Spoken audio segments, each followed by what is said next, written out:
మన్యంలో ప్రకృతి పరవశిస్తోంది. అరకు అందాలు కనువిందు చేస్తున్నాయి.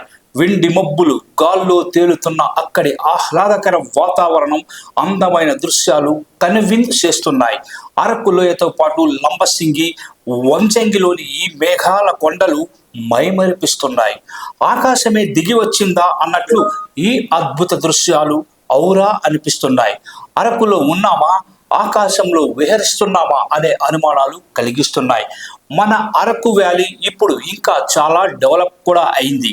ఆంధ్రప్రదేశ్ ప్రభుత్వం అరకులో పారాగ్లైడింగ్ అవకాశాన్ని కల్పించబోతోంది. ఇప్పటికే అందాల అరకులోయ అద్భుత సోయగాలతో పర్యాటకులను ఫిదా చేస్తోంది. ప్రకృతి వరప్రసాదం అరకు వ్యాలీకి అదనపు హంగులు దిద్దుతోంది ఆంధ్రప్రదేశ్ ప్రభుత్వం. అరకు లోయలో ఇక పారాగ్లైడింగ్ అందుబాటులోకి రాబోతోంది. ట్రయల్ రన్ తాజాగా సక్సెస్ అయింది. Madagada sunrise view point దగ్గర ట్రయల్ రన్ నిర్వహించారు కోచ్ విజయ్. హిమాచల్కు చెందిన పైలట్లు పారాగ్లైడింగ్ చేశారు. అరకు ప్రాంతంలో గాలి వాటాన్ని అంచనా వేసి వాతావరణ పరిస్థితులు ఎంతవరకు అనుకూలిస్తాయనే దానిపై ఓ అంచనాకు వచ్చాక ట్రయల్ రన్ అయితే చేశారు.